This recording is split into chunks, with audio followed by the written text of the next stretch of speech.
This episode 189. The Ultimate Deck Podcast. Need a show about outdoor living? This is where it's at. With your hosts, Shane Chapman and Way Laurent. Thank you for tuning in. Now let the show begin. Yeah. The Ultimate Deck Podcast. Let's go. Welcome to the Ultimate Deck Podcast. Wade, Shane, Kyler here. Bryce. I don't even know where Bryce is. Bryce is in Calgary with his family. Okay. We got a new producer at the hard stop on the music there too. Hey? Sorry. I was like, Yeah. I'm that done was with getting this. used to it. jarring for me. I was like, at first it didn't fade, so I was like yelling over it, and then it was just over. So, Bryce is in Calgary visiting family. Is that what you said? No, he's with his family in Calgary. With his family in Calgary. I think they just see. went to Callaway Park or something. Oh, that's a long ways to go, just to go to Callaway Park. Well, they couldn't go to North Regina, go to it. It's not there. Yeah, that's fair. That's It's fair. the park is only in one place. So Kyler's behind the magical buttons today. Yep. There you heard what the result of that was. Yep. We'll be better for the next time, I promise. We'll see if he's as quick on those the fancy buttons with all the sounds on them too, because Bryce has gotten pretty quick on the trigger on likely. those. But what's new? Wade, you were up in Saskatoon. I was up there for the week. last week. Not really the week, I guess. It was only Monday, Tuesday, Wednesday. Did you do anything while you were up there You betcha I did. outside of work? I played a little golf. Did you? I played okay. So there's this golf course that I play at, and every month they have what's called tips and tucks. So they move the tee boxes all the way yeah. to the back. That means to the, something different for me. yeah, but as you develop your golf game through these lessons you're taking, Yeah. you'll start to understand that it's all different. Yeah. So tips and tucks is the tips of the golf course. So they move the tee boxes all the way back as far as you can on the ones that you look at and you're like, who'd ever play from there? Well, Yeah. we did. The Reds. Yeah. Yeah. And then they tuck the pins. So every single pin was behind a bunker or on the edge of the green. Some of them were like bordering on like illegal pin placements. So there are rules about where you can put pins. You can't have them a certain distance. So Come on. they have to be a certain distance away from the edge of the green, and they have to be, I they guess can't that be makes sense. on a slope. Right. And so anyways, so I played in that. That's always a really fun event because the course sets up so hard. I think that's bullshit about the not being on a slope thing, because mini golf courses, they put that shit on the top of the little red ball, the Right. red domes all the time. Yeah. Kids can do it. No, It's they can't. hard. No, they can't. hard. Kids can't do it. Okay, as if Yeah. golf needed to be harder. Yeah, But that's anyway. right. So that was a lot of fun. And then on Tuesday, I went out with Tyler from Compound, and we went to a small town outside of Saskatoon called Vanscoy, and they have a 3D archery range there. Okay. And so you shoot, rather than shooting like targets, you shoot foam, like it's a foam deer or a foam pig or it's like a target. Yeah. But it's out of foam. So it's a 3D target shoot. They have 44 targets, and you do like the front 20 and the back 24. So anyways, that was a blast. I've never shot that before. So you walk through and they have signs in the forest, and you have to like shoot through tree branches and try and hit these things. And then there's a portion of the field that they take you out into a field, and then you have two. It's like a guided thing? Nope. It was just like a, Or just follow the trail? yeah, it's kind of like a golf course. You like walk the trail, and then there's a number. It's like number 1. And then you stand at number 1, look through the trees, find the target. You're like, oh, there it is. It's a coyote. And then you shoot it. Okay. So the front part was mostly 20-yard shots, was all pretty, like, relatively easy. We didn't get perfect scores, but it was relatively easy. Go to the back, and then the second target was a 104-yard antelope. And I have never shot more than 60 yards. I was like, well, this is interesting. So zing, poof, landed halfway. I was like, aim higher. Zing, poof, landed 3/4 of the way there. I was like, well, I have no idea how to shoot 100 yards with my bow. So it was good. I lost New 4 bow. arrows. Yeah, exactly. New sight, new bow. So I lost 4 arrows. Tyler lost 7. So anyways, it was Beat him. Yeah, I did. I beat him. It was a ton of fun. So Wednesday- golf Monday, archery Tuesday. Did you actually make it to the store to help the people out? Yeah. Yeah, I did. I did work at the store every morning from 6:30-ish until 6, 7 at night, and then went out after Golf and archery. golf and archery in the evenings. So So I decided recently that I was going to start taking golf lessons, as you referred to. Uh-huh. And I tried to do this last year, actually. because I haven't golfed like you could basically call it I haven't golfed in 7 years, like basically since we opened this store, and even before I that, was like, there's a bit of a correlation with your child, like the Couple birth of your times, children too. Yeah, the only times I've golfed in the last number of years was basically one time a year at a scramble tournament. That's like been as much as I've golfed. Kenosi, one of the nicest courses in the province. Yeah, it was always that. enjoyable. It was a beautiful course. But anyways, this year I was like, oh, I should get out a little bit more. So I've been out, I think 3 times this year, which is like, that's a lot for me. Yep. And I'm planning on going to a few more, and there's a couple tournaments in there too. And last year I was looking into lessons, and I tried to get a hold of this guy. We tried to line something up, and every time I was like, how about this weekend? He's like, I'm not available. How about there? I'm not available. I think I tried 4 times, not available every time. And I was like, well, this is over. Good Like, for you. I'm always like a 3 strike. give me your schedule, or like, I'm not going to guess anymore. Yep. So I quit trying. Didn't do it last year. This year I was like, I need to do this. So I took my first lesson last week, and he was fantastic. I went up there, and before I met the golf pro, I went to the clubhouse, and I was like, I'm here for lessons with Gary. They're like, okay, would you like to do 1 lesson, or do you want to do the pack? And I was like, I'll do the pack. Because if you pay for 5, you get the 6th lesson for free. I was like, I'll do that one. Yeah. And she's like, okay, sounds good. And the guy behind me was like, well, you might not want to do that. Maybe just take 1. And I was like, well, I think I could use all 6. And he's like, well, I don't know. Gary fixed me in 5 minutes. And I was like, holy smokes. Well, if he fixes me in 5 minutes, it's worth the $400 that I'm going to pay for all 6. So Yeah. I'll still do the pack.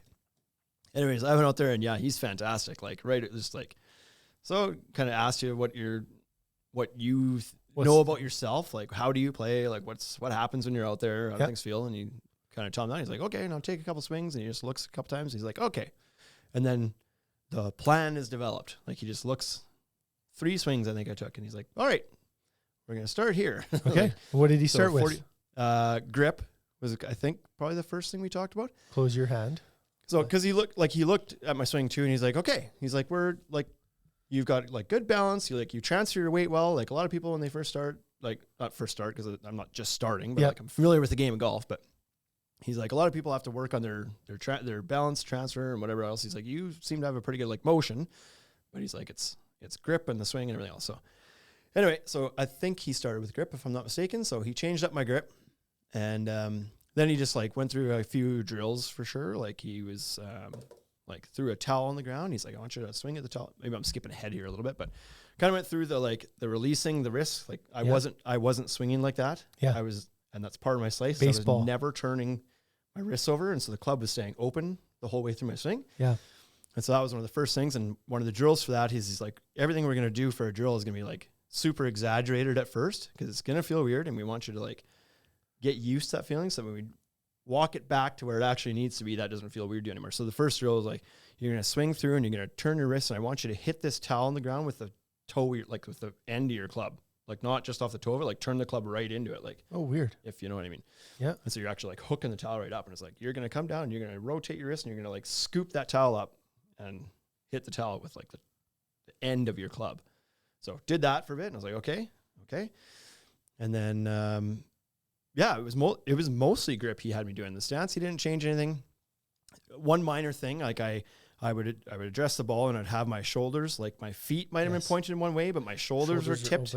Because he's like, this is common when people reach for the bottom grip of your weak hand, people tend to like drop their shoulder down there to reach for it, but you don't really want to do that because what you do is you pull your shoulders out. Mm-hmm. And then, so I was like, okay, so we got that figured out. So then you're open at impact, and Right. then it's like, Yeah. And so it was all that kind of stuff. So anyways, he's like, okay, and then we're going to try a few shots. And he's like, we're going to teach you to intentionally hook this ball. Like we're going to get that ball going this way all day long, and then we'll bring it back. So he's like, I want you to swing and like really focus and think about releasing your wrists and turning them over mid swing. He's like, I want you to do it more. Like I want the ball to be coming off the club to the right. So step up there, whack. And I'm like, well, I've never turned my net that way before. It actually went over there. He's like, feels probably a little bit weird, doesn't it? It's like, yeah, I've never had to worry about what was happening behind me. and did you hit it low? Like you hit it on the ground almost? And then, Not on the so I had my 7-iron in my hand okay. at that time. So Okay. no, it wasn't on the ground, but it was probably lower than I normally hit a 7-iron because I wasn't leaning back and scooping the shit out of it. So yeah, it was just like consistently bringing it over there. And so anyways, that's all he's like, we're not touching our driver for a bit. We're going to start with our short clubs and work our way back because that's the hardest ones. He's like, so you're going to leave that driver in your bag for a while. And that's fun. Going out again today. And he told me to bring a 5-wood. We'll start there when we're starting to get out of the irons. We'll start with the 5-wood before you get to the driver. So, got a couple comments here from Mark Westrom. He says, you'll be all ready for Saskatoon and Kenosee tournaments. Yeah. And then he also says, look at Wade sitting there looking like the expert, which I guess he could be considered sitting next to Shane. Yeah, so Saskatoon's coming up in a hurry. That's next Thursday. Yeah. I am registered for that one. I have another lesson tonight, and then I'll probably go up there and hit the driving range a few times next week when I'm in Saskatoon because I'm going up Monday. Yep. And then, so I'll probably like go out and hit the driving range a couple nights next week and work on that swing a little bit. So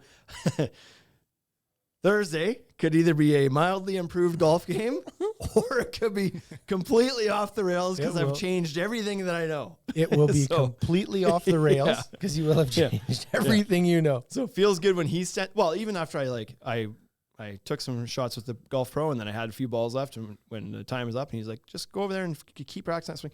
I walk away from him, go stand over by myself at the public part of the range and start swinging at balls. And it's just like, nope. Because now I'm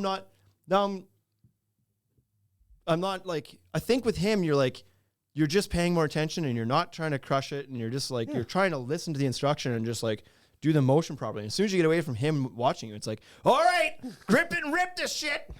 And then it doesn't work again. So, yep. It's interesting. Okay. Today's podcast, we tried to, can you turn my volume up on mine just a little bit? On my headset, sorry. The topic today was going to be around like getting Q&A, but we kind of had that idea come up late and we didn't get a whole lot of questions, but we got enough that we'll go through them right now before we get into what topics spun out of that and what we're actually going to talk about today. So Kyler, if you want to, we posted for some questions on YouTube and on Instagram, and there was a few that came up. So there's a couple on Instagram. I'll start with Instagram. Do you want me to do the ones that are jokes? Or? Yep, well, let's hear it all. Okay. Justy Chapman says... These were not filtered anyway, so hopefully there's nothing too derogatory. She asked why you guys haven't committed to using Just for Men's yet.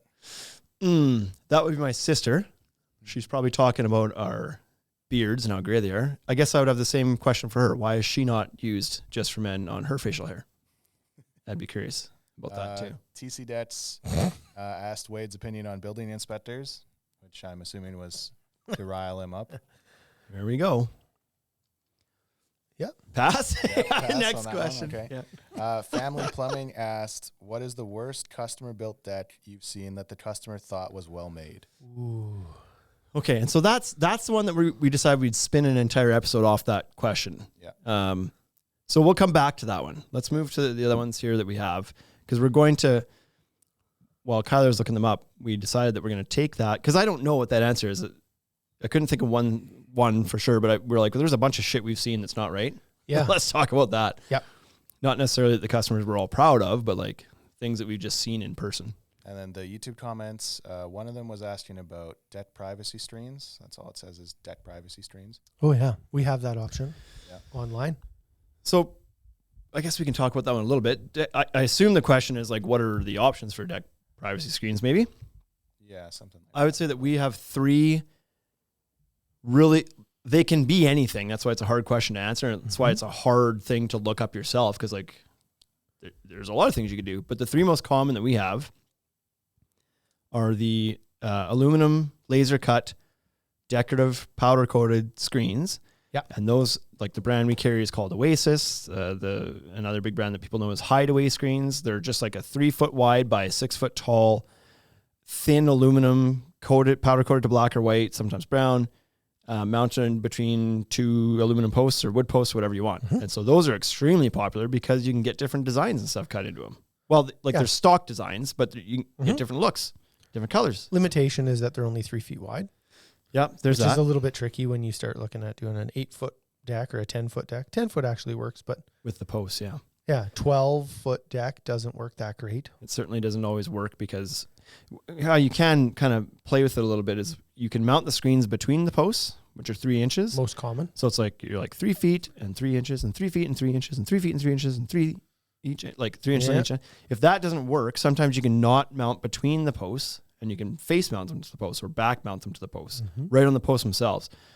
If the deck was 12 feet, then maybe you could make that work by just butting everything really tight, but it would still be an awkward space to do that. But you could maybe make it work. Not great. So, and then Hoft is an option, which is the post where the boards slide in between that. I really Like they like drop that in? system. Yeah. I was at a house this morning actually, that I didn't like that. So Didn't like the Hoft? yeah, some of the boards are falling out because it was a Hoft post and then a post from the house, and obviously it was one of our contractors that did the install, and so we have to redo it. But the dimension at the bottom is different than the dimension at the top. So it's 47.5 is how long the boards need to be at the bottom, and 48 at the top. And Okay. he went 47.5, cut them all, dropped them all in, walked away, was like, good. And then they've blown out now. And the homeowner was like, they blew out. I'm like, well, that's impossible. So the tooth and the spacer was never catching the boards to begin with, or what? Yeah, it must not have been. So there's like a slight flex in the post. Like the post is wobbled just a little bit, and then the board flexed a bit, and so Right. it's on the in Harbor Landing in Regina, and they have a north wind, and the house is facing west, and the wind just like Rips right on that howls thing. right in there, and so Right. anyways, they're taking the. So Well, when We'll get out and installed get that. properly, yeah, we'll get it's, out. We'll get out and fix that, but it's it a great looks system. great. Like it looks fantastic. it's probably one of the most DIY friendly products out there. Like you mount, if Absolutely. you can mount the post plumb, which sounds like maybe somebody can't, Well, or I maybe think it it was and it blew out yeah, of who plumb. knows what it was, if the post was at a shifted. plumb or if it's the 6x6 on the house. Because like I said, it's post, and then like roof support. 6x6 I roof see. support. And that's right? the one where it's Well, this one is good and has no issues. This one has issues. gotcha. So almost for sure, our guy put the post in level, Right. but then didn't measure between. Like almost for sure. That wood post in the corner holding the roof up may not have been plumbed up, is what you're saying. It's not like- looks like it's out a half an Yeah. inch. Okay. Well, if it is installed all plumb and everything, the system's super simple. You mount your posts, you cut your boards, you drop them into a channel, and then there's the little spacers that go between each board, and they have a little tooth on them that bites into the boards so that the boards don't wobble or rattle or fall out. So good. Usually. And you just drop that all until you get to the top, and then you screw in a little set screw to hold everything tight and tap your cap on, and away you go. It's super slick. It looks great. Can fit any 1-inch thick decking. So whether you want to use treated decking for a budget option or Wolf PVC for a premium look, like you can put anything in there. So they're pretty versatile as well. Yep. And then the accessories that go onto them, I think, are what really sets it apart. Yes. These little planters behind us. Well, this is Hoft right behind us. If people are watching on YouTube, this is the Hoft wall behind us. There's shelves and towel hooks and planters and these things you can put on it to really kind of like liven up the walls a little bit. And Yeah. I think they add quite a bit of character to it. So Yeah, they're good. Windbreak, allow a little bit of airflow. yep. And then Quite private. what was most common and is still common now before we had these things was just like 6 foot tall or 5 foot tall glass in standard railing systems, aluminum railing systems. So Regal makes a 5 foot tall. It's supposed to be a pool wall, not supposed to be installed elevated, but I think people do all the time. Century makes a 6 foot tall one that can be installed elevated.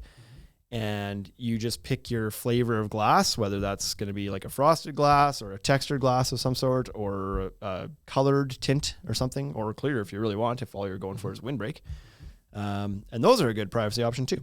And then of course there's all sorts of things you can do just with wood if you wanted to. Manufacture your own cedar privacy wall in whatever style you want if you like. But if you're looking for an out-of-box solution, the Oasis privacy screens, the Hoft solutions, and those glass privacy walls are probably the 3 most common that we deal with on a day-to-day basis. So, Anyways, what were we talking about? There's one more question on the YouTube channel. Justin Richardson asked about second-story decks attached to brick or stucco. It's funny when you ask for questions and people don't ask questions, they just make statements. Privacy walls. Yep. Second story decks on brick. Mm-hmm. Presumably asking how to connect them, I am assuming. Yeah. There's two different building envelopes there, so 2 different answers for that, I guess. Yeah. The question we asked was, what do you want to hear us talk about? Oh, well, that's your fault then. You didn't ask for a question. You asked for statements. Well, hey, man. It's his first day. First day. So second story, there's a few complications in this right here, actually. What do you want to do? Start with stucco? Call an inspector. Yeah, That's what I want to do. I want to call an inspector. Get him to give me some advice. Good luck with that. A lot of people, how do we do this? With stucco, so stuccos are pretty common and there's nothing special required to stucco, no special fasteners. It's the same as if the house was vinyl. You remove the siding and you leg bolt your ledger board to the house. Yeah, I don't know that I would. So we were at a house just recently and we attached a ledger onto a house that had finished stucco and I didn't remove anything from there. And I used to, yeah. I'd rather space that off the stucco and let the moisture go through. The envelope sealed, leave it. Yeah. Don't cut into that. That's just asking for shit to go wrong. Yeah, the textbook proper way that you're supposed to do it is to cut that stucco out, cut the wire out, leave the paper intact somehow as you're cutting through. Right. 3/4 inch-ish of stucco. That's the best part. Could be inch, could be half. Set your blade depth and let her buck. And then take a flashing, an aluminum flashing, put that up behind the paper and then tape it. But all the while, the stucco wire is still stapled on the house and you absolutely cannot get that flashing up there. You can't. It's not possible. Yeah. So then... Well, have you ever seen when they cut the girl in half? Like the metal object goes through the thing? You got to do that. Same. So then you try to pry those staples out, but that doesn't always work. And then the stucco starts to fall off the house. And then now you get to do a stucco repair because, anyways, you never get it sealed properly. Like you never get it back to as good as it was. So stand the ledger off the house and then fasten it to the floor system that way. Yeah, I was never a fan of doing that either because of all those reasons. Like you're just like, it's just a fight that like... that you lose. To your point, you can't really get the flashing slid up there because there's all sorts of nails and stuff in the way.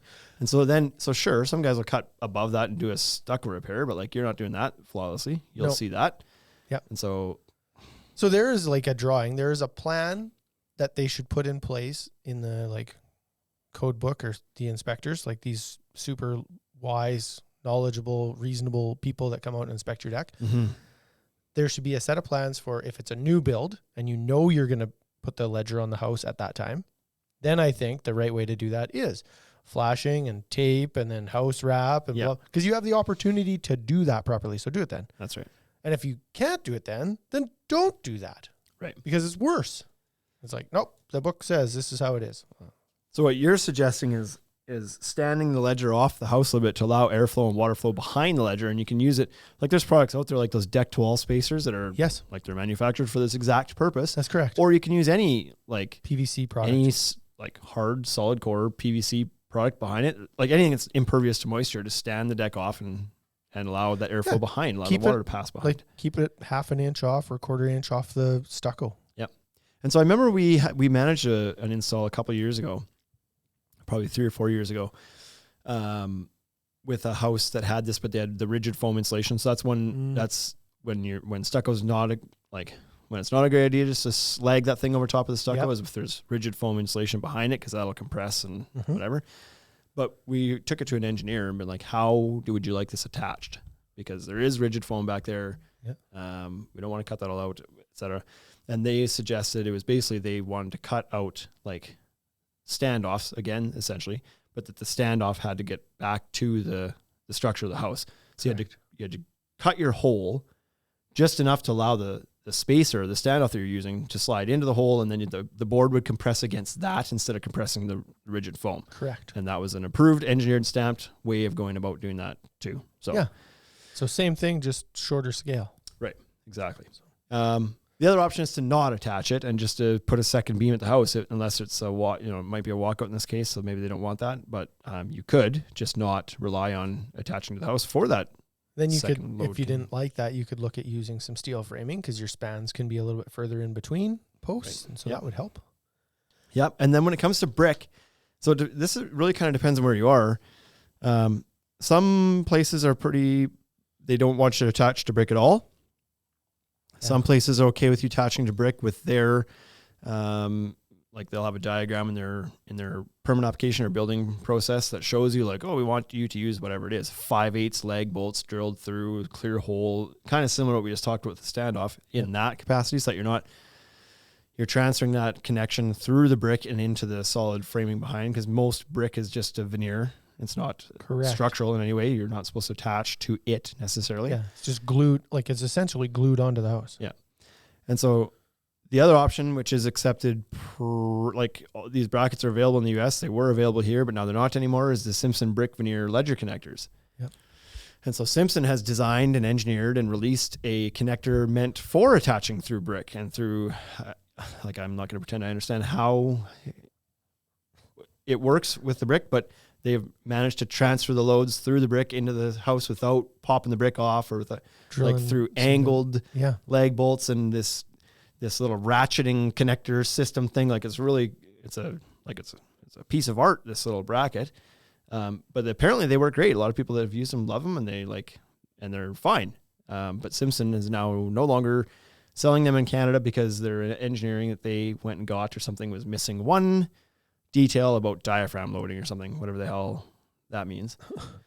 And so they pulled them off the market in Canada, but they're still available in the US. So you could use those if you're in a market where they'll let you use them. We had sold a ton of them into Ontario where they were allowed to use them, and it was all good. But now we can't get them anymore. So there's that option. Or again, don't connect to those. So, but that's one where you better just check with your local building department, because the rules around brick are likely to be quite different from place to place. So Next. Levi is surprised that you're actually answering his facetious question about the building inspectors by accident. We came back around to it somehow. Okay, is there any other questions that came in through Instagram or YouTube? Simcoe Detch asked about Vegas Deck Expo. I saw that Vegas Deck Expo, that Nadra just today sent out an email that they've got their official hotel now released in a block of rooms set off. Our buddy Keith booked himself a room. He posted on Facebook, said, booked my rooms for Vegas. Okay. So I saw that email today. Simcoe's presumably asking. It's like, nobody knows how to ask a question. There's Vegas Deck Expo. Yes. Also interested, Mike. Happening. Are we going? So quite likely we're going. How many days early are we going? We have not. Yeah. Yeah. You know where we're not going through? Can we go direct? So Mark Westrom was just through Toronto, wasn't it? It sounds like he just about moved there. Yeah.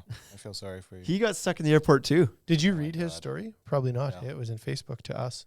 And I just saw another Instagram video from somebody, I don't even know that, maybe it's TikTok, about somebody that was in Toronto that got messed up there too. Like everybody's getting messed up going through Toronto. So yeah, I think we're planning on going to Deck Expo. We haven't booked anything yet. Haven't really thought too much about it, to be honest. I guess it's probably closer than we really it's only think. 3 months like away. August. Is it November? I think that's what I heard. It's November 13th to the 17th or something. October. So it's like not even 4 months away. I think we land back here the day before moose season opens. Oh, yeah, we're going. And Hold we're on. coming back to go to Grey Cup with Jason. Right. I forgot about the whole plan. It was your plan. I don't know how you forgot the plan that we put together here. We're supposed to go to Deck Expo. Yeah. And then there's a group, and Mike was in this conversation, the guy that actually asked the question. And then Grey Cup is happening. I think that Deck Expo is like what, Monday to Wednesday or something? Is that right? And Grey Cup week is that week. Yeah. With the Grey Cup game happening on Sunday. Yes. And so we started to spitball. It was like, holy smokes, like if we're all getting together somewhere, maybe it should be at Grey Cup. So most of these guys are going to be down at Deck Expo. And so some have already booked their flight. I don't know if they booked flights, but they're planning on coming. They've bought their tickets to the game to come back to Regina after Deck Expo. So go to Vegas, then to Regina, and spend 4 or 5 days here doing Grey Cup that week. Really? Now, many people might be unfamiliar with what Grey Cup is or why you'd want to do together that. a plan to showcase our town. Right? Yeah. So in November. I've been to Montreal, and Eric took me on a guided tour of his town and was like, here's my favorite places in Montreal. This is what you need to see. Yeah. And, it was fantastic. Yeah. Well, there you go. You got 4 months to plan it. And I put it on the list of things good I luck. need to show Good people. luck with that. Yeah. So It's Grey Regina. Cup is We'll go to the Science Center. yeah. It's the Super Bowl of the CFL is what like the easiest way for an American audience to understand what it is. It's the Super Bowl of the Canadian Football League.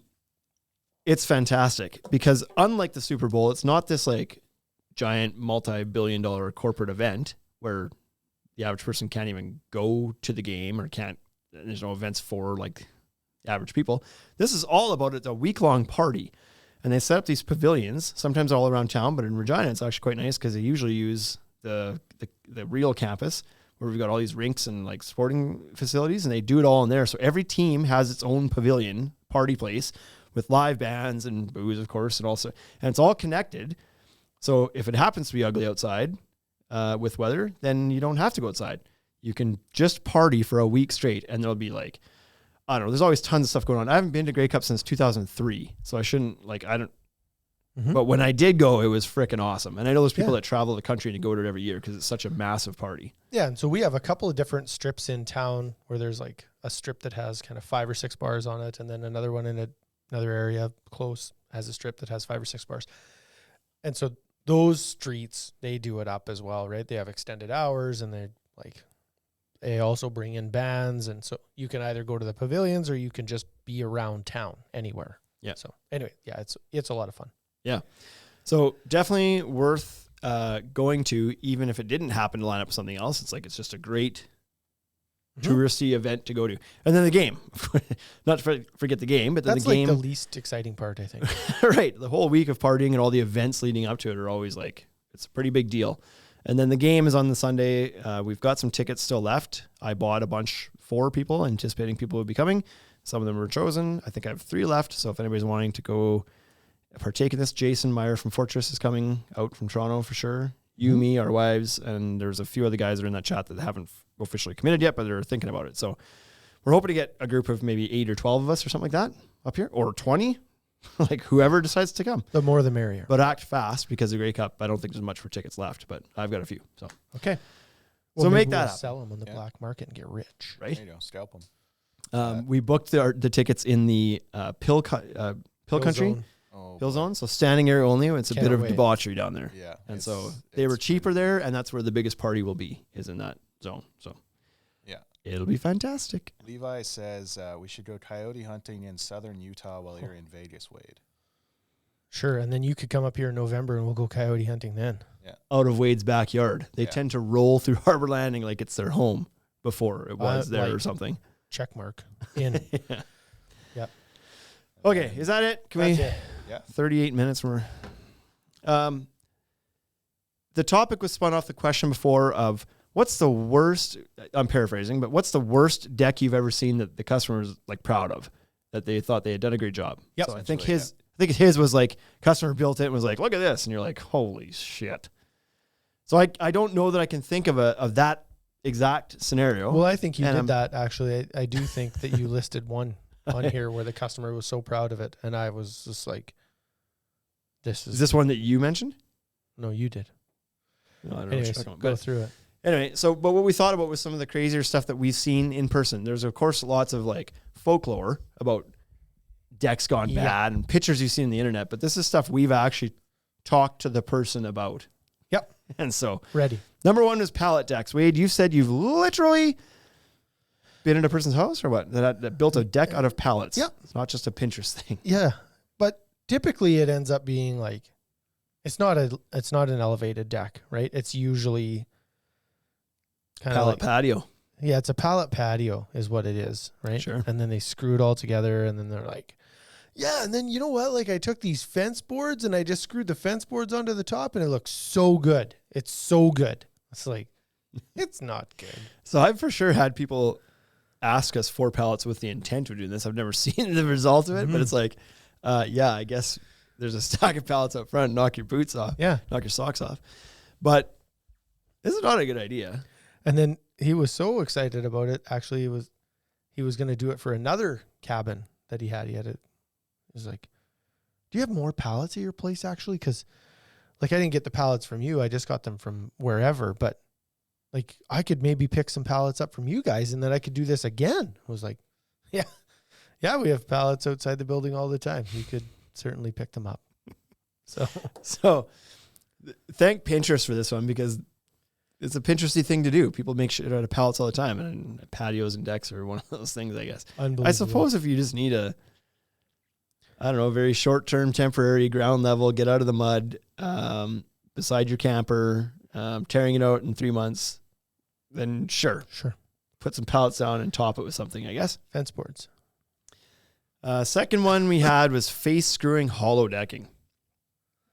Oh, yeah. So first mistake, using hollow decking. So I went to a guy's house and he wanted me to come out and have a look at his deck. And he was thinking he needed to purchase new boards for the stairs. And I was like, well, what are you talking about? He's like, well, my stairs are all like loose. The boards are all loose. And so I went out and sure enough, that's what had happened. He bought 99-cent composite decking from one of the box stores and face screwed it. And then over time, the screws popped through that top 1/8-inch material. And yeah, like of course they would. So like I've never understood what the manufacturer even suggests in that case. Yeah, it was on the stairs and it just like broke right through the top. And he was like, this is not good. Like they're all loose. And I was like, These boards, like we rag on them from time to time. The profiles we post about it on our Instagram. We'll post every once in a while the picture, the graph of the different types of decking profiles and which ones to be like stay away from. The hollow core where there's like literally nothing in it and it's just like this, 1/8-inch. It's probably not much more than 1/8 of an inch material around the outside with these little ribs in the middle so it doesn't collapse on its own weight. There's a couple of ribs in there. Yeah, these hollow channels, and then where you buy it from is like the box stores, and then they sell clips. It's like, use these clips. It's like, great, but what about the places where you can't use clips? Your perimeter or your stairs or wherever. What are you supposed to do that? Because there's no way a screw will hold in that. You should go to the Ultimate Deck Shop and get real boards for that. Yeah, I don't know. Anyways. So I'm glad to hear that is what happens. People, you actually did put a screw in it and it failed. Yep. Weird. Yeah, not good.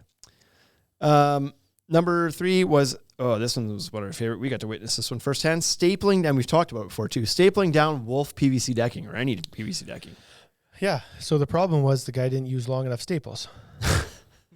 Yeah, right? Clearly. Like the boards were 1 inch thick. Yeah. And he used 1 1/4 inch staple. I think you'd at least use a 2-inch staple. Right? Well, that's the rule. Twice the length of what you're fastening. So if you don't got to tell me, I wouldn't have done that same mistake. Right? I probably would use a 2.5-inch staple. That's right. And if you use a 2.5-inch staple, we wouldn't be talking about this right now. Nope. We never would have known. So, but we did find out because the boards fell off the framing. And the homeowner came in and brought a board and was like, so I had a contractor buy some decking from you and this is how he fastened it. And she showed us the board and we were like, nope, that's a joke. I don't think I was there when she came in. I think I feel like I came in later and you handed me the board and I was like, I likely would have driven to any town within 2 hours to show you that board. What is this? It's a deck board. Well, I know, but what? Why does it have the staple? Stapled on the wall, like it was like a sample or something, or what? No, that was on somebody's deck. Yeah. What do you mean? Like they stapled it on the deck, Shane? No. Mm-hmm. Yep. And so she wanted to know if I don't believe you. She wanted to know if we could give her a deal on the deck boards because she was going to have to buy them again. Yeah. And I said no. So maybe there's people out there that don't understand why this is a bad idea. Maybe there's some. So we'll explain it. Yeah, for sure there are. We joked about it at first. There's a contractor that did this. Yeah. So a homeowner, it could. Yeah. Most of them might know why it's a bad idea. So why it's a bad idea. First of all, Wade's point is actually a legit point. They weren't long enough. That's not the only reason. The solution wasn't to use a longer staple, but certainly if you're going to use any fastener, it's got to get into the substructure more than 1/4 inch. Like these were 1 1/4 staples, inch decking. Like it barely even got into the wood. It was there long enough to tack it in place temporarily. No kidding, man. This guy, like, it lasted long enough for him to get off the deck. Yeah. Is how long that was there. Yeah. So like it was 3 days after he left. Really? Mm-hmm. Yeah. So I don't know if that's the first problem. That's one of the problems. The second is a staple's not designed in any way to like. There's no ACQ approved staple. Well, there's that too. I wasn't even going to go there yet, but yeah, like he could have used a stainless staple, I suppose, which would have been better. But what he did use was just a regular interior like staple. So that's Crown like, stapler. if that would have lasted longer than 3 days, it would have eventually rusted off and fell and broke anyway. Mm-hmm. And it would have been off regardless of how long the staple was. The other problem is that capstock on a PVC deck board is like, it's hard on purpose. And when you staple it with two little holes and then like the middle of the staple like compresses in, it just like chips and cracks the surface. It's not like there's no cutter on it designed to like cut the material out and let the screw go in cleanly and finish smoothly. It just blasts a hole through it and like breaks the stuff. And then, so like it was ugly as all sin too. Like it wasn't like that was supposed to be the non-suspect way of like, that wasn't a hidden fastener by any means. It just blew the board up. And then I don't know, maybe that's the three main reasons why you do it, but it's certainly not hidden and it doesn't hold. So there's no like, it has no, like it's not gripping to the framing at all, right? It's all smooth shank. Yeah. So there's no holding power at all in that staple. Like you could, even if it was a 4-inch long staple, you could grab that board and just lift it out. Like you ever pull baseboards off, it'd be that, but like outside, so even easier. So don't staple your decking down. It's I'm still shocked by that one that anybody would even think that was like, how do you walk to your trailer and have all the shit in there that you could use and the crown stapler's one you pull out? Like he no doubt had a handful of screws from something, drywall screws. That would have been better. 1.25 drywall screws. That would have been better. Yep. So it's like, screws. No, that's not the right type of screw. That one's not. Here we go. You just bought a brand new Boss Stitch and was just itching to use it. Yeah, pretty crazy stuff. Number 4, I went to a buddy's house one time I used to work with, and he's like, I think I need some help with my deck. It needs some support, I think. And I was like, okay. And he's like, yeah, the posts underneath are loose. And I was like, loose? Okay. And I show up, and there's like, I can't remember if there was 6 or 8. There's 2 beams and 6 or 8 posts and footings there. And 3 of them are laying on the ground when I got there. And I was like, what the hell? So the ground had obviously, like, first of all, no piles. This was just sitting on blocks with adjusters. Yeah, but that's okay. That's an approved method here. Yeah. No attachment from the post to the beam. That's not so good. At one point, the beam was just like, its weight was sitting on to keep these things. Then the post goes down, it's sits like in the super saddle. heavy. Like, where's it going to go? Yeah, where is it going to go? I can't remember if they maybe had like some sort of little like threaded rod at the top. I don't remember. But anyway, so what happened is the ground kind of settled. And of course, 2 of the points on the beam, each beam, were carrying the load. And the rest of them settled and then just like fell over because without weight on them, they weren't attached in any way. Okay. So I showed up and it was just like, yeah, boop, boop, boop. They're all laying in the ground. So I had to go in there and fix that. But it was kind of like, come on, like that doesn't work anywhere, but especially here where you get 3 inches of travel in the ground from winter to summer. Mm-hmm. I've also seen it where they are attached to the posts and they're floating above the ground because the ground settles, but the post is at least attached to the deck and it's still floating there. You got to go in, whatever, cut along a post or something. But in this case, they just fell right out because they weren't attached. It's like double problems. Pretty interesting. I like the idea of having some sort of adjustment on the bottom of those for anything, whether like it doesn't even matter where you are. I think you should have some level of adjustment on the post. Right. Even if you've got no freeze thaw and you're on bedrock, I'm sure things shift and move a little bit, right? Like after an earthquake. Here is awful, but yeah. Did you add a seismic 7, grade 7 or whatever you call it? 7 grade. Might get out there with your twist. Just twist the nut on that a little bit now. This one was one of my favorites. The next 2 are a couple of my favorites. Plywood framing for stair landing. That's the guy that was so proud. Yeah, and he was proud about this. He was proud of the idea that he had come up with. Yep. And he was proud that he was going to pull it off, and he was proud that he found a solution that nobody else could find for him. And if I recall, his reason for wanting to do this was because if he used steel, which is obviously something he was considering, we get like steel frame welder or something like that the screws that go into the deck boards would be too long and they would hit the steel and that wouldn't work. And he didn't want to strap it out with wood or something. I can't remember how he ended up here, but this was his thought process, was like, none of these proper solutions are going to work because of the screws. So I'm going to come up with this improper solution. So what he was going to do was take 3/4 inch plywood. I think it was 2/4 inch, hopefully at least. It was 3/4 inch. I remember it. And this was a stair landing. I don't know how big it was. I feel like it was must not have been more than 4 or 5 feet out. and whatever, 6 feet wide or something, and then It down was- into a set of stairs. It was 4 feet high, or just under 4 feet high, Sheet of plywood high, and 8 feet long. sheet of plywood long.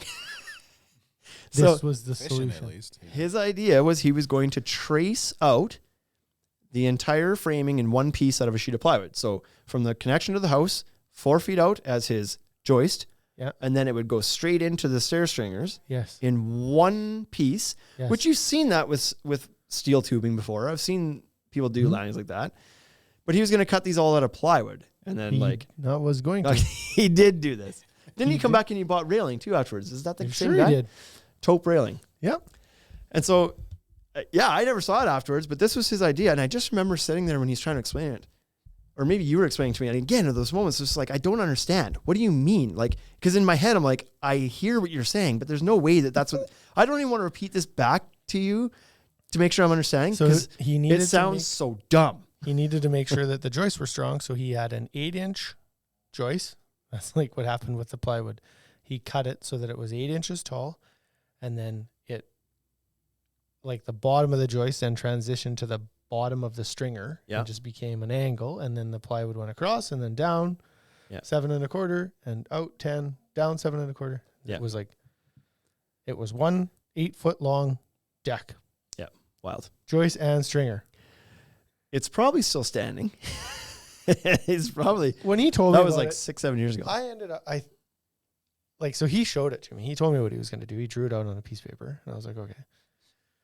And then I tried to convince him to do that, like to do 2 of them together, because I wasn't talking him out of it. He was just like, Nope. this is the best goddamn idea anybody's ever had, and I'm doing it. Well, you should do this. Nope, not doing that because the screws are too long. And I was like, Okay. well, it's only 3/4 of an inch thick. You should at least do 2 of those for every strip you're doing, and then screw them together, like glue them and screw them together. And then in my head, I'm like, now he's got a laminated joist, Yeah. right? I was like, maybe there's some strength here. Yeah. And he was like, nope, that's going to cost too much. So I'm just going to do this 3/4 inch. That's it. He was like, it can't bend. It's so strong. I was like, okay. Are we going to seal the top of those? Nope. Okay. Anyways, we may have moved, so you'll have to Google us when you go to do this deck again, but come see me and we'll get you some more plywood and we'll do it again. This brings up a recent point that Scott from Fortress asked recently. He's got this situation on his hands right now where Oh, yeah. there's some contractors totally out of his element on this one big project. Like it's in over his head big time, and there's a lot of issues popping up already before they've even started. And Scott's like, I don't know what to do here. Like, would you guys ever tell somebody you wouldn't sell them material because what they're about to do with it is like it's not good? And he's like, as a retailer, would you guys do that? And I was like, no, I wouldn't, because we're retail. We're not involved in the project aside from selling people materials they tell us they need. And so, no, I don't get involved enough to know exactly what they're doing. And nor do I feel like I'm in a position where it's like, I will not sell to you if you're going to do it like that. Like, no, we don't. Because we've But done, in like this, I've recommended. there was your against- chance. Yeah. I've recommended against it. I've done all kinds of reasons why you shouldn't do that. Yeah. The other thing that happens a lot here is that people bring hangers back. They bring all the hangers back. Yeah. And Or they're at like, least this fasteners for them all the time. Yeah. yeah. And it's just like, here, you can have this back. I'm like, why do I have all this back? I sent that out because you needed that. And they're like, I didn't need that. Well, of course you needed it. Now I'm doing it a different way. Certainly. And so then what do you do? Like, am I going to pick a fight with that guy? Yeah. No. Okay. Sounds good. Thanks. Return the product and send them on their way. certainly you and I aren't in the sales floor much anymore at all, but certainly we've had a lot of experience talking people out of bad ideas. But if they're not willing to take your advice and they've already got their mind made up and they're standing there saying, I need 16 of these and 15 of these and a box of clips, You better then sell them that. you sell them what they're asking for. Yep. But if they're asking for advice, like, I'm about to do this, what do you think? And it's like, okay, well, no, I wouldn't do it like that. Yeah. Like, I just had this conversation in Saskatoon last week with a guy. He's like, here's what I'm going to do. And I was like, okay, well, just so you know, if you're planning to get this inspected, or if it ever does get inspected, what you're suggesting you're going to do will not fly. So you should just know that up front. Your house, you do you, Yep. but just a heads up that that's not how the city's going to want you to do that. Yep. Well, what do you mean? It's like, and then he was like, well, I don't imagine we'll ever like no, I wasn't gonna get a permit, and I was like, okay. It was ground level anyway, so it's like Saskatoon's 8 inches, so it's almost impossible to build a deck under 8 inches unless it's a pallet deck. But it's like, okay, maybe you could get away with that one anyway, but it was also gonna have like a roof structure on it and everything else. And it's like at some point you're not gonna be below 8 inches, and technically probably they would say you need a permit for this. I was like, the only chance that you probably get caught is if you have a really crappy neighbor who calls you in on that, and his wife kind of looks at him, looks at me, she's like, we have that neighbor. Like, I was like, oh, okay, well then you might want to do that a little bit differently then, I guess, because like maybe you run into this. Anyway, so we always try to help people do things better, but at the end of the day, it's their project that they're building on their house, and like, you do you. The building inspector won't even tell them what not to do, so I'm sure as heck not gonna. They won't. They'll tell them when it's wrong. Yeah. They will only show up after the work. Another one I experienced, Like a blister. We all know how we feel about blisters. Right? Another one I experienced a few years ago at the retail side was a customer came in to buy some decking for a set of stairs out at the cottage, and they had a set of stairs that came off like a 2nd-story deck, and it came, I think, down to a landing and then down the rest of it, like a big flight of stairs. And he was just resurfacing it. The boards are all bad. Framing was fine. Swore the framing was fine. Framing's fine. Are fine. I'm like, okay. And so he had picked out Clubhouse something, a PVC board. Doesn't matter what kind of board. He picked out a composite or a maintenance-free deck board. None of them will do what he's trying to do, so it doesn't matter the brand. But yeah, PVC is more flexible, so it matters a little bit. And he was like, I would need so many of these, and he's like, and the fasteners to do or something. And I was like, okay, well, and then you've got, so how many stringers do you have? He's like, just 2 on the outside. Cause I don't know, before it was 2 by something on there. 2 by 12. Could have been. And so I was like, well, you're going to need to add in a couple more stringers. Like it was just from a helpful, here's how this installs. Like you'll need to add a couple more stringers in there, and you'll need these fasteners, whatever. He's like, well, no, I'm not adding any more stringers in there. I was like, well, okay. Like how many do you have? 2. Well, you have to add how more wide? In between 4 feet. 4 feet. You have to add a couple more stringers in the middle, like ideally 3 more stringers in the middle. Well, I shouldn't need to do that. And I was like, well, to install this stuff, it requires the stringers to not be more than whatever it was at the time, 11 inches, but go for 12, you'll be fine. But you can't span 4 feet with a PVC deck board on a stair. Just not going to happen.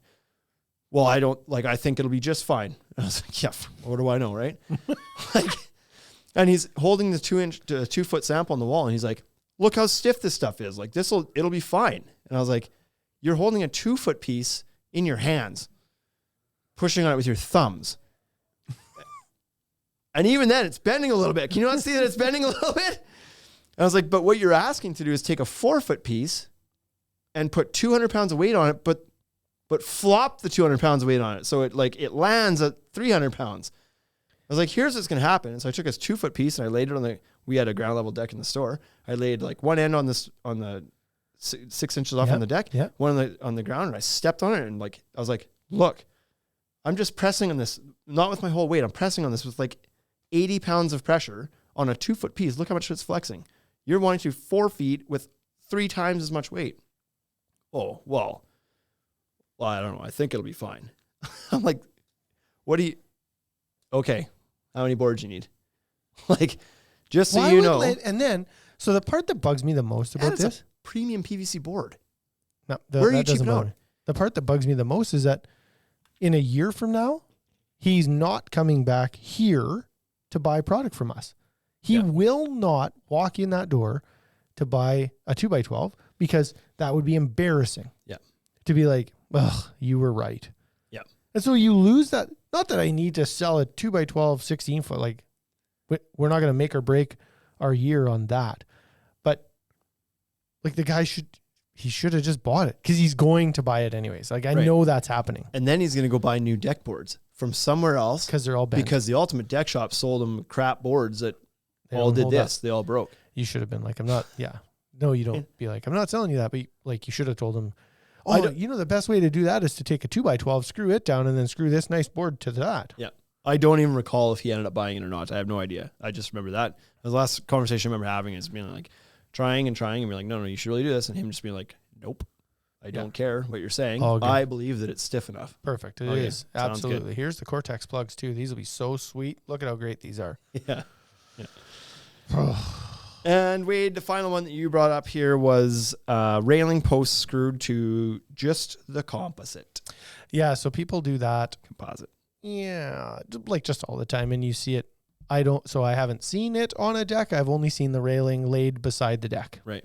Because they come in here afterwards and Yeah, I lost my railing in a It windstorm. was kind of windy and it blew off. And I was Really? like, yeah, but it shouldn't have blown off. Show me the picture. And then the composite's all broken. I was like, oh, I know what happened. Composite still attached to the railing post. It just Oh flipped yeah, up that too. happened. Mm-hmm. Absolutely. Because it was brad nailed on. The composite had been glued and brad nailed, Yeah. not crown stapled. Nice, clean, smooth brad nails. Yeah. And then just ripped off. So Yeah. That's pretty common. People don't block. This is for surface mounted railing posts, any Yes. kind. You got to have some blocking in your framing that's all bolted in, and you're legging your surface mount post through the decking into the framing. You're not attaching to the decking, especially with composite, because they're held down by clips half the time. they're clamped. That's what I Plastic always tell clips. everybody. I was like, the deck board is clamped to your deck, so don't attach to that. Yeah. Because it's not fastened. It's clamped. Yeah. So But yeah, we've seen that where the board itself just like it lifts up with the railing. The railing falls over and the board comes up with it. And Yes. It's like, well, the leg bolt didn't fail. yeah, You just didn't use a long enough one. Yeah. And no blocking beneath. no blocking. Blew through and Yep. nightmare. And then there's always, we mentioned it earlier, there's always the people, and they're pretty common. It's like, my framing's fine. The framing's fine. It's all good. My framing's fine. Okay. Is it like relatively new? Yeah, it's 37 years old. It's only as old as the house. He's probably more right than the guy who was just in here who had 9-year-old framing that was fine. Sure. 37-year-old stuff might still be better. Actually, it might be better. Yeah. Yeah. But we've all been to that house too, where it's like the framing's fine. I'm just doing a resurface, and you show up there and you pick the framing apart with a pencil. It's like, yep, fine. That part down there is fine, and this part down on the ground here is fine now too, and this part over here is fine, and it's all just fine. Bryce and Like, Kyler and I went out to a house 2 weeks ago. 2 weeks ago, maybe. Yeah, 2 weeks ago. And I crawled under a deck and we shot a video from under there. It's on And I our was just YouTube like, channel. here you go. Like, these are things that look like they're fine, but they're not fine. And then, yeah, we like picked parts of the deck off. It was like, this joist looks fine, but click. And it was like a chunk of it fell out. I was like, but it's not. Yeah. It's not fine. flathead screwdriver, go in there and poke around at things. Yeah, A fine joist isn't going to flake apart that's right. when you poke it with a pen or a screwdriver. Yeah. So if you start poking around, and it's that connection between the deck board and the top of the joist is like the most susceptible. Yep. The dumb thing is somebody just posted, I can't remember who it was on TikTok, one of the deck builders posted a video about taping the tops of joists. I can't remember if it was G-tape or Trex Protect or whatever it was, doesn't matter. And the comments, of course, light up with, I would say, 75% of people saying like, oh, wow, I wish I knew about this when I did my deck. Seems like a great idea. Yeah. And then maybe another 15 or 10% of people who are just confused by what's going on. Yeah. Why do you need that? And then there's the other 5 to 10% who just don't believe that pressure treated wood rots. It's pressure treated. This is completely unnecessary. This is a cash grab. This is blah, blah, blah, blah, blah. You're just trying to sell a product. You're just that. And like, it's pressure treated for a reason. It'll last forever. And it's like, how can you be so stupid and yet still put that opinion out in the universe? I feel like that's how most opinions are. They like buttholes. Right? Like Everyone Brown. has one and They're they all brown. stink. Oh, Those guys drive me nuts because you'll never talk sense into those guys. They're just like, that's just their personality is to be devil's advocate in everything. But it's just like, but don't you think that How many like when you're trying times- to be devil's advocate, you should back that a bit? Like, shouldn't you have like some sort of you know what? Make a point to be like, I don't think it's worth doing because it's not going to add enough. Like, have a reason. The reason is not allowed to be that pressure treated wood does not rot. Yeah, it's not allowed to be factually incorrect. Right. Yes, it You does. know what I mean? Like your opinion isn't true. Like it's not true. And it Right? can be proven over and over again. And they Yeah. think that the way they prove it is asking you to prove it. Prove it right now. Okay, well, one, dipshit. I just tore I it can't back. put a picture in the comments of a TikTok post, but bro, I've been doing decking stuff for 15 years. I've seen, I tear deal with off it all the time. pressure treated decks. That's what you tear down. Rotten pressure treated wood. It happens. Yeah. Like, what are you talking about? If you've never seen it, then you've clearly never, You know what that you argument don't is? have enough experience in the industry to have an opinion on what's happening in this video then. End of story. That's like somebody saying that buildings built out of steel don't burn. That's the same. It's like, well, it's steel. It doesn't burn. Yeah. The hell it doesn't. It burns. It absolutely burns. It burns at a different flashpoint. Yeah. But metal buildings burn to the ground. Yeah. I saw a semi yesterday coming back from Saskatoon. It was on the side of the road, burnt flat to the ground. No tires, no cab, Really? no, like it was just Holy shit. there was like a, I didn't know they still made wood semis. right. It was like a shell of a semi with nothing left in it. No windows, no seats, the engine was mostly melted and gone. The frame was gone. Like, Wild. yeah. It was like metal burns. Late, slow, eventually. Yeah. But that's like pressure treated wood. It rots slow and eventually. Yeah. It's better than spruce, but it will burn, or like it'll rot. It rots. Yeah. And it'd be like, it never rots. It's just like, never mind. I don't need to talk to you. The actual treaters will tell you that it's not a lifelong product, Yeah. and that it's rot resistant and it's insect resistant. It's not foolproof or guaranteed for anything. Anyways, So we've already given this guy too much airtime. it's a little bit silly to have that argument, but that's whatever it was. 8 of our like kind of personal experience with seeing some goofy stuff out there that people try to do with their decks that you just kind of shake your head and you can't believe it, but it happens out there every day, all the time. Long And weekend coming up. You only see what you see. What are you doing this weekend? I don't know that I'm doing a whole lot, to be honest. I'm heading up to Saskatoon on Monday, so that's how I'm spending the last day. My family is going to their family farm on Monday because I'll be in Saskatoon for the week anyway. So my wife's gonna go down with the kids to the farm, and I don't have plans this weekend. I'm apparently working on Saturday for a few hours. Fraser needs Sounds like fun. somebody, so Oh, you'll be on the sales floor. yeah, More chances to interact with people. right. So What are you fun. doing? Taking out your new boat. Going out to the Lake of the Prairies. Yeah. Yeah? Yeah. Gonna go do some fishing. Maybe water ski. Lake of the Prairies, like Manitoba. Yeah. Okay. Over by Langeberg area. So that's where Erin's family's from. Oh, I thought you were going to. I thought her family was in Alberta. No, she has some family in Kelowna, but they're coming home to that. Gotcha. So there's like a party in the Langeberg area for the weekend. And then after the party at Langeberg, then we'll go to Lake of the Prairies because a whole bunch of our family has cabins and stuff there. And so then we'll spend a week there. Nice. And you're hauling your boat there. Yeah. Yeah. Well, good. So while you were gone, Erin came over and watched the baby Tuesday.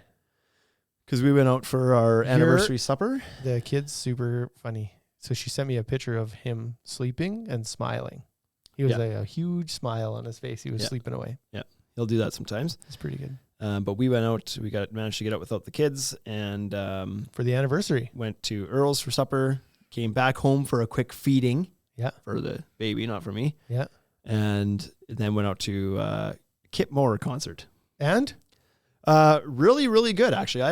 I couldn't have told you one song that he sings leading up to it. JC bought the tickets. She's a big fan. I knew that I would get there and know some of them. Like I'm sure I've heard of it. does he And have I the think radio? I only heard like 2 or 3 that I knew out of but lots of energy. The band is they're fantastic. They sound excellent. So Their good. style of music was like, I was like, well, shit, I wish I would know more of these songs. I could feel myself really getting into this. They're very anthem-y and like almost kind of like party country in a way. Yeah. And so the one song I've come back, I've listened to it probably 10 times since Tuesday. I'm like, Which that's one? a good song. And the kids are onto it too. Wild Ones. Oh, yeah, that's a good tune. Wild Ones, good tune. I've never heard that one before. Yep. And so, but because his songs have a lot of like bass in them too. And like, so when you're live and you feel that, those songs sound even more cool because that one's very like, and so there was like, oh, this is really cool. And so I had to go download it later and listen to it. So anyways, I'm becoming a Kip Moore fan. I was trying now, to. and he went for wrangle- 2.5 hours. I was going to try and sneak off to Moose Jaw last night because Pop Evil and Shoot, who's the main band that was there? I listened to them all morning today. I'm horrible with band names. Shinedown. So Never even heard of them. yeah, you have. Pop Evil opened for Shinedown. And it was like, those two bands are amazing. So it was a buddy of ours, Kelly Rosner, posted a story that he was taking his two sons to their very first concert, and that was the concert they were going to. So what is And this? I was like, wait, is this on tonight? He was like, it's on tonight. I was like, oh man, it's like one of my favorite bands. So Shine On? Shinedown. Shine Down. Yeah. So probably my favorite song from them is 45. What kind of music do they sing? It's like Theory and Nickel Creed. That's a descriptor. Yeah, okay. Well, do you know exactly what I've we're- heard all their songs then. Right. I know all of them. Sure. Okay. Yeah. It's like that. I'm sure I probably have. I'm really awful. I'm awful with band names. Like, Yeah. If You it would- ain't Garth Brooks or like AC/DC, I just don't know. 100% chance that you know 10 of their songs. Try down. Okay, well, I'm going to listen to them too then. See how it goes. Yep. So, anyways, Kyler, what do you got? You ready to hit that button? Because you're going to piece us out here. You're going to tell us. I'm ready. Yeah, try What you're doing this if you weekend? could try to have like a super Yes, hard yes. start. I will To the I will exit do as it well? gentle this Don't time. don't like just be like clunk on. Exiting music now. That's I be didn't hard get- 'cause it I didn't trails get a in. debriefing. I just kind of, Bryce is like, this is what you do. Press the button. And I'm like, okay, I'll press the button. And then it just like blared. No dry runs. What do you got going on this weekend? I don't know. Probably going to go out to Kenosee, maybe go to the water slides with my girlfriend. Are they open? I thought they were. You They might should. not be. You might want to maybe double check Google that. Okay, well, I don't think maybe they are. not doing that then. I think they're close, but Certainly go to Visit Kenosee. some family. Yeah, I got family out in Kenosee, so Plain area. drink I some- believe that the water slides have been open for about 3 years. drink I some thought that Vizzies, they were maybe. reopening. They but were trying might to be reopen wrong. and they couldn't get their health, Sask Health, like Oh, that was last year. And then as far as I know, they never ever did get it. So I don't know. sounds I haven't about been right. out there this year yet, but You should call. That's where our family's I'll from. check And it out. Maybe call the park. Call the park office. Yeah. They'll let you know. Yeah. Even though it's not in the park, they would probably still Yeah, tell it's you. like one of the main attractions down there. So. yeah, it's too bad that it hasn't managed to stay open because it Somebody new bought it. And was like, great. Did a whole bunch of work to it, so I couldn't foresee it never opening again. But Yeah, Yeah. but then apparently they failed there. I remember watching this video and I think the guy was drunk when he made the video, but he was going on a almost for sure because he likely just found out all the money he spent wasn't going to work Yeah. for him.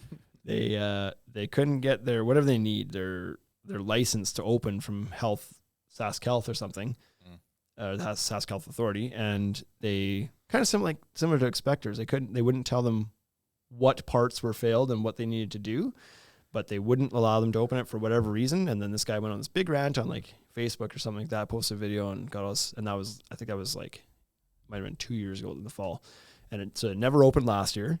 And I didn't think it opened this year either, but I could be. This is my problem with the authority figures is not that they exist. That's fine because they're there to help with the safety. I understand what their job is.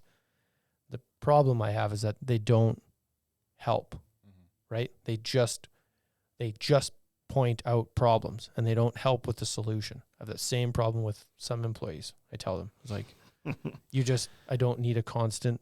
Temporarily closed, as according to Google. Yeah. oh, there goes that plan. Temporarily closed. Play the mini golf. That's Go all to, there there's a good mini golf course there. Yeah, we'll make a trip out there probably. But That'd be other good. than that, yeah. Then you can fish off the dock if you like fishing. I haven't gone for a while, but Yep. I'd be. So their website is a giant red banner. It says, "This is written to inform you, the public, that there have been some setbacks in our 2022 preseason preparations. Being optimistic that things will fall into place, we are hoping to see all of you soon." And then it goes longer. last But updated 4 months ago. 2022. when they did this, but you would for sure think they would take that down if things took a turn for the better. Yeah. Okay. I am really sorry to crush your holidays because that sounded like that was gonna be fun. for That's you, okay. But The fence isn't that tall. Yeah, I'll go with no water. On Baby the oil. slides. Yeah. just baby oil and, On and a the, will to make it happen. on the old double bonsai, just Yeah. zing, Would zing. probably work. All right. Next year, are you guys doing this next week? Potentially, I got to talk to Bryce and Jacob, but we might be doing a Tud's War Room podcast. Next Okay. week. So Wade and I are both gone out of Regina the next week, and we thought about doing a double today, but And Kyler was like, you know what? We could do a Tuds Media one. We could do a marketing episode. The three of us marketing guys could sit down. And I was like, you know what? Have a rip at her. Yeah. So next week's episode might be without Wade and I, which means it'll probably be the most valuable and beneficial episode we've done in at least 189 It'll be tries. on time. I mean, that's for sure. Yeah, that's for sure. All right, hit it, Kyler. Let's get out of here. Let's go enjoy the rest of this week.